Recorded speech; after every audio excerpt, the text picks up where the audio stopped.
Oh, good morning, guys. It is not finally Friday. It is Hump Day. Good morning, guys. I am Trooper Steve, your WKMG traffic safety expert, plus anything else they want me to be. We are live here in Results One on a beautiful Wednesday. I know I say beautiful a lot, but it's absolutely stunning outside right now. Results One reading a cool 68 degrees. We are currently eastbound along I-4 in Seminole County, and we're talking about a topic that I can promise you. And you know what? I don't even have to promise. I can guarantee it that no matter how long you've been driving, no matter what level of experience you have behind the wheel, you've encountered this problem. Why? Because we are humans. And we have a battery life before we need to recharge that, right? So today's topic is drowsy driving. Driving behind the wheel at below, I say, a 70% battery level, to where you know you're tired, you feel you're tired, it's becoming an issue, and we need to do something about it. So that's the topic for today. As we're cruising around here. But specifically, the question was presented, how long is the I-4 eyesore going to be here? No, I'm just joking. It's just right there in camera shot, so I figured I'd address it. Such a beautiful, I think I might be the only one, maybe a few other. I'd live in that building if they opened condos. I think it's absolutely stunning. Just a beautiful, gorgeous. Anyways, we're talking, someone emailed me saying, hey, drowsy driving, I've seen it, I've experienced it. What are some tips that the Trooper Steve vibe can give us? And the last sentence in it was, wow, nice seatbelt, bro. And that Acura that has nothing but smoke coming out of the back. Little fun tip for you. So because Florida does not have, we do not, look how close he's following that other car up there to the left. Oh, that ticks me off. Little fun tip for you. I always love doing this while we're doing our lives, even if we're talking about a different topic. Florida does not have vehicle inspections, right? So a lot of people get upset. Man, cops can't do anything about emissions and all that stuff. Wrong. We do have an emissions, excuse you. We do have an emissions law here in this guy's about to lose a coffee cup. It's literally floating around on the bed of his truck here. Always secure your items, guys. Brain fart. Stand by. Emissions. So we were talking about the emissions thing real quick. So Florida does have a law, but it's kind of weird. It requires the law enforcement officer to actually count. So if I could see your vehicle emitting exhaust for a solid 5 seconds, ticket. I could pull you over specifically for that and write you an exhaust citation or an equipment violation. So just interesting because we see these crop dusters out all the time. All right, so we're eastbound and we're talking about tired driving. While we're driving, you also need to be observant. Why? We have a disabled vehicle up here ahead. The hazard lights are flashing. Florida law requires me to move over for that vehicle now that's displaying hazard lights. You can see they have a flat tire. Give them some space or slow down 20 miles underneath the posted speed limit. Okay, but back what we were talking about today. Always signal when you're doing that stuff. Drowsy driving. We talked about the beginning portion, but in that email, the viewer asked, hey, you've talked about truck drivers having a location to sleep. Not everyone's a truck driver. What if I'm commuting and I want to sleep in a rest area? Well, that's a great question. And whether or not you can do that, we're going to answer it. But we're going to make our way right here into the rest area parking lot. And they're always very clearly posted here in the state of Florida. So parking area next right, nighttime security, and then they have a vending machine. Breakfast of Champions. Maybe you can get yourself a Red Bull and a bag of Doritos or something while you're parked out here on the side of the road and re-energize yourself. Or maybe if you're a Cheeto guy or something like that. I like Doritos. Anyways, so we're going to pull in here to the rest area, but, oh, there's a worker here. Got to give him some space. Be careful. So as you're pulling into the rest area, and this is for you, I want to make that crystal clear. This is designed for solely drivers, for drivers. So come here if you're not up to par. Okay, so let's pretend, right? I'm driving, I'm not feeling too good, not like I'm sick, but I caught myself a little drowsy. I'm going to take a break, okay? So we're going to pull into the rest area. And this one is under construction, so please keep that in mind. And we're going to pretend that it's a normal one, okay? Just because it's under construction, but we're going to use this one, so bear with me, okay? So you're going to find a parking space and vending machines, whatever, and you can get out and stretch. So the biggest thing I always recommend, find yourself a good little spot. So currently, like I said, I didn't know this because, hey, it's live TV and we're figuring it out. This area is under the eastbound rest area, heavy construction right now, right? So you find yourself a good little parking spot so that you could pull off to the side. And that's what we're going to do here briefly. And find a place to where it is comfortable to be, all right? So you find yourself in a rest area. So let's talk, why are you finding a rest area other than the side of the road? One, parking on the side of the road is illegal unless it's an emergency, okay? And think about where you're putting yourself when it comes to pulling off on the side of the road and not a rest area or a parking lot. You are putting yourself in inches of moving traffic at 70 plus miles an hour. And when that happens, you're taking a great risk. So what we want to do is answer these questions. So yes, you would be allowed to come into the rest area. We're here along I-4, the Lake Mary rest area, and in the eastbound direction, and find a proper parking space. And yeah, you could take a rest, but let's talk about that because every topic has a little Trooper Steve input on this stuff, right? So if you're going to take a rest and you are going to nap, I ask that we take a few things, right? One, be situationally aware. During the daytime, none of these rest areas have consistent security, okay? But troopers do actively pull into these rest areas and check on them as they're passing by. I can promise you that. Our expressways here in Central Florida, I can't speak for elsewhere, but we're really blessed. The Florida Highway Patrol here in Central Florida have squads, specific members that are assigned to only either I-4 or our expressway system. Meaning, the troopers that are assigned into Seminole County or into Orange County, Lake County, Brevard, they are road working troopers. There are a separate unit that do not leave the highway. This is great because it allows consistent flow of checks of our major highways and constant security checks of our rest areas, right? So you want to be situationally aware. So if I got here, I'm going to take a break. First thing I'm going to do,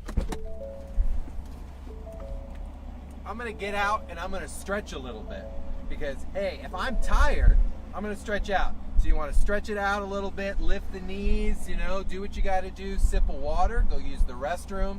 Go get your Cheetos, go get your Doritos. If you're taking a rest, maybe not a Red Bull, but get out of the car for a second, okay? Get some fresh air. Go for that little walk. Maybe let your dog out if you're traveling with your dog. But, as weird as this is, I always say sleep with your seatbelt on, okay? Few reasons. I feel a little bit more safe in my car that way, just because I'm secure here. And I know I speak in very crazy situations. But if you're not parking in the right area, God forbid you get into a crash while you're sleeping, someone strikes your vehicle, you do not want this seatbelt off. Okay, you're sleeping in your car, here, front seat. Now, if you're in a minivan, you made a bed in the back, you do you. But find that proper parking spot, make sure you're in a proper parking space, and then you are allowed to sleep in your vehicle. Set an alarm. always set an alarm. Make sure that your phone is not on silent while on a road trip and taking a nap. I know, you may not want to be disturbed, but if you're going to do that, then notify someone. Hey, mom. Hey, dad, wife, husband, brother, sister, friend. I'm going to take a little break from my trip, and I'm pulling over, and this is where I'm at. Okay? It's not only safety for you, safety for maybe someone's expecting you, and they didn't know you were pulling over. Okay? You want to take that break. Let them know where you're going to take that break. And then, take the break. Relax. Lock your car doors while you're here. Obviously, you should not have your engine running. If it's a beautiful day like today, I'd crack the windows a little bit. We don't expect any rain or anything like that. And then enjoy it. Take the rest. I'm so glad that question was presented because drowsy driving have the exact same effects as driving under the influence of something behind the wheel. Unfortunately, I will openly admit I am guilty of driving behind the wheel tired. But so are you, and so is everybody else. We've all done it, but I don't think it's an intentional thing. However, I do think throughout the process, we can fix that problem very quickly by taking that break. You don't have to nap. You don't have to go to bed or find a little spot, but you do need to remove that issue from the roadway. Imagine how often we've been driving, because I've done it. Oh, it's terrifying. You're driving, next thing you know, you're back and you have no idea how long you've been out. Most cases, a second or two, but even that is too long. Or you start to swerve a little bit. Imagine what that looks like from a law enforcement officer or from someone else out on the road that's behind you. Your vehicle in and out, and you haven't had anything to impair your driving but lack of sleep. Big, big deal. Can you be pulled over for drowsy driving? Absolutely you can be. Because from our perspective, we're going to assume as law enforcement officers that you're driving under the influence or something is wrong in the car. Either one of those two are right. Something is wrong. You might not be under the influence, but you can't maintain your lane. You might be following too closely. You might be well below the speed limit. You might be hugging the fog line, which is the white line, as far to the right as possible of the roadway that ends the farthest right of a travel lane. So there's a lot of different things that come into play. I do want to show you a proper rest area since we're in. I can do that. So let's just do it anyway. Might take us a second, but I have pulled over drivers. So let's talk about that. Pulling somebody. This is also ticks me off. These truck drivers up on the shoulder when there's 72 no parking signs listed up against it. Maybe we should put 72 neon flashing no parking or standing signs. Meanwhile, we just went over what these signs mean yesterday on Ask Trooper Steve. So if you're joining us, good morning. You might be tired. You got to fix that before you hit the wheel, get behind the wheel today. That's the biggest thing I could say. That's today's topic. We're talking about drowsy driving and things we can do to prevent it, and can we sleep in certain areas. So let's talk about those other areas. So I already said right here, on the shoulder, absolutely not. Imagine if this driver right here, or this car that we're passing, it's already been tagged as a disabled vehicle or abandoned vehicle, but if you were sleeping there, someone loses control right into your car. You're thinking, Steve, come on, you're kidding me. No, I'm not. And this kind of stuff does unfortunately happen. We have wrong way drivers. We've got clown cars. We've got sharks. We've got aggressive people that just shouldn't be on the road. Things unfortunately happen. So if you were to exit, if you were traveling out here and say there wasn't a rest area, okay? So up here, we're coming up on Lake Mary Boulevard, eastbound I-4. We'll exit. Say you already passed that area and you were traveling eastbound. To our surprise, there were no vehicle parking spaces. So could you park technically in that one? No, because the truck spots. So you'd have to continue up in this direction. So that's what we're going to do. And I'm going to show you what I would choose if I was exiting out here. So when you come up on these exits, what do we always see? These big blue signs, right, that indicate what might be up ahead. Restaurants, Wendy's, 7-Eleven, we've got Chick-fil-A, we've got drivers over here obstructing travel lanes because they don't want to be in the right one. Can you tell I'm a little frustrated? And let's see what this Mercedes says. It's got the left turning signal, but I think he's going to cut over. Look at these people. This is a circus. So we've got all the different indicators of where everything was. We had a Wendy's to the right. We had a 7-Eleven.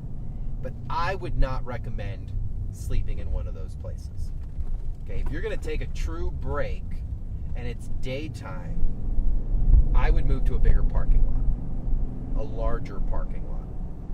Why? To some people, they may say, well, I'd rather go to the Wendy's where there's a higher pedestrian traffic. I hear you. I hear you loud and clear. I'm saying find a more kosher location. Something where, trying to figure out how to say it, or explain the thought in my head into words. Something where if you were to go on a normal basis and you're surrounded by community members to where you feel safe, that's where I want you to take your rest, even if it's not in your area. So where am I going right now? I'm going to a grocery store parking lot that's literally right off the interstate, or a bank that is currently open. Now, keep in mind, you go to a bank, you fall asleep in your car, you may want to let them know, hey, I'm just really tired, I'm going to sleep in the parking lot. But I'm going to pull up here to the Winn-Dixie parking lot because highly populated, I know there are security cameras, and I know that there are employees constantly roaming the parking lot. If someone taps on the window, hey, I'm sorry, I was just taking a break, and I'm going to show you where I have parked before while on road trips to make sure that I'm okay. So we're going to pull into the Winn-Dixie up here.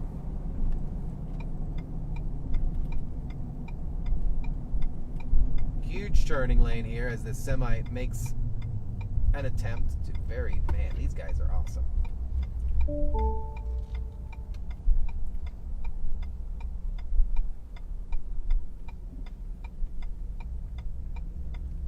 I always say center and back. You don't want to be too far out on the perimeter. Criminal element is always on the perimeter of anything. So I say center and back, meaning find the center of the store, like something like this, center of the store, and we're in the back portion of the parking lot by a tree or by a street lamp. Few reasons why I do this. Street lamp, light at night.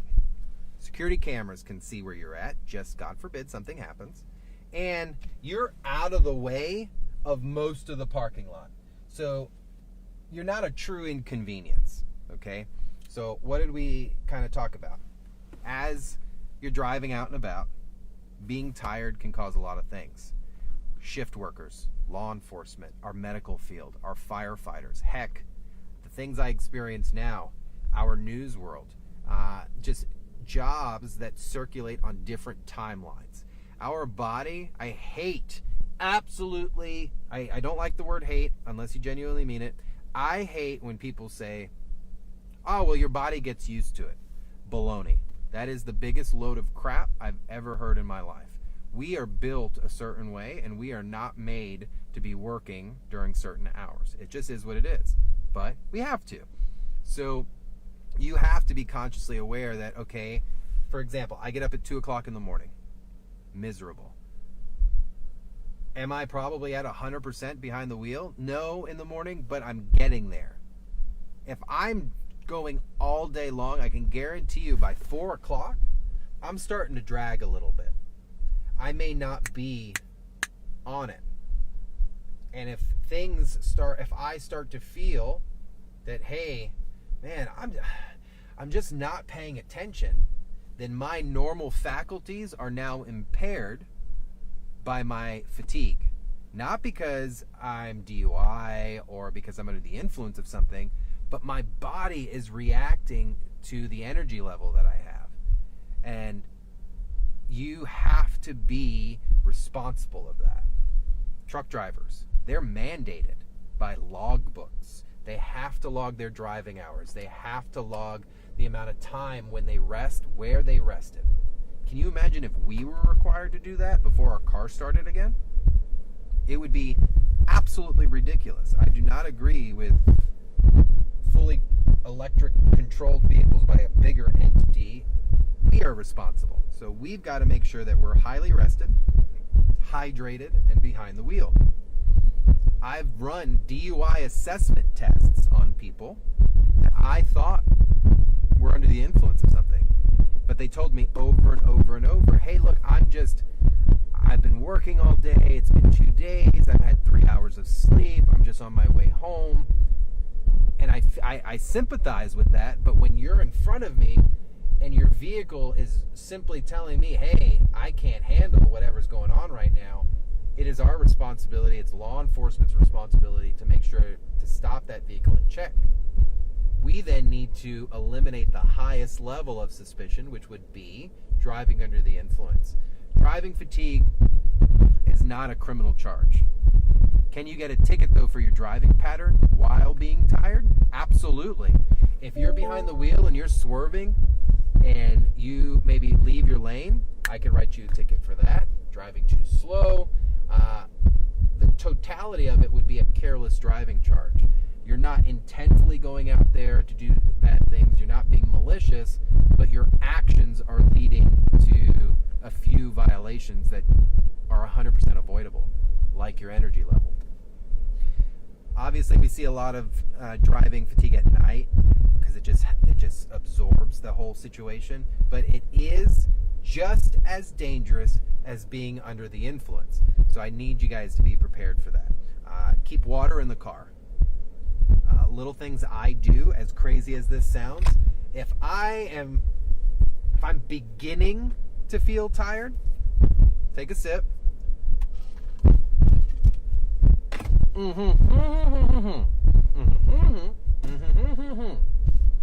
What I said, and just hold it in your mouth. I have done this before, and you stay awake. Why? Because your mind is now doing something else. You're focused on driving, you've got water in your mouth. The second that you're not paying attention, what's going to happen? You're going to drool all over yourself.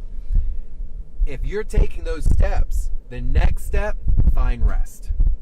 So I know today, very basic, very obvious, very like, duh, Steve, but guys, we're seeing it.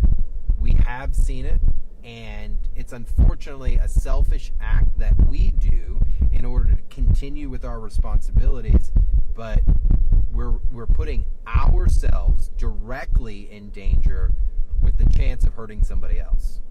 So please make sure you're always getting rest. You're not fully rested and you're getting behind the wheel, you are at that point a nuisance on the roadway. It may not be intentional, but your body will react. I can guarantee it. We've all seen it. There's not a person that I work with that has not been so tired before that they're just done, whether it's in the news or in law enforcement. So you need to make sure that this is a weapon, and we need to treat it like that. Not as you're walking around with a loaded firearm, but you are driving a machine down the road that needs your undivided attention. And if you're not going to do it for you, do it for your family, the passengers that you may have in the car, or heck, people out on the roadway. God forbid you get into a crash because you were tired. That is something I think you would never be able to live down. So, super simple today, guys. Like I said, just talking about the importance of drowsy driving. So, quick recap. Can you be pulled over for drowsy driving? Absolutely. Can you be cited for drowsy driving? Yes, but only for the issues that the law enforcement officer observed. Can you be asked to submit to field sobriety If the officer, based off of your actions, might think you're under the influence, but you're just tired, it could happen. If that officer feels what they saw was in correlation with driving under the influence. Can you sleep at a rest area? Yes. If there are proper parking spaces for vehicles, you can. A few things to make sure: be situationally aware, understand where you are, notify somebody that you're stopping your travels to take a rest, set an alarm, and then keep that communication going and reach back out to the party that you told and let them know, hey, thanks, I'm doing much better, I'm going to hit the road again. But we must be aware of what's going on, because you may not be drinking, you may not be doing any type of prescription or illicit drugs, you might be taking something that could throw you off. You can still have those exact same effects if you're tired. So guys, make sure you're getting rested behind the wheel. I know life has a lot of responsibilities. I know life doesn't stop whether we slow down or speed up, but we have to get our rest, or life is going to check us real quick. All right, guys, so I will join you back tomorrow. We have a live guest in the truck tomorrow talking about Hot Rods for Heroes car show that's taking place on Saturday over at the Oviedo Mall. Unfortunately, I will not be in attendance at that. I was scheduled, but my father's service is going to be this weekend, and of course I'm going to be with family. But join me tomorrow, and we'll welcome in our Hot Rod for Heroes guest, talk about the event proceeds, and then I've got a little secret that's coming up next month that I'm going to tell you guys. I'm going to DC. So have a great day, drive safely, always wear your seatbelt, drink water, coffee, whatever, be awake behind the wheel. I love you guys, and I only want to make sure that we keep doing this. So have a great day, drive safely. I'll catch you guys tomorrow. Wear your seatbelts.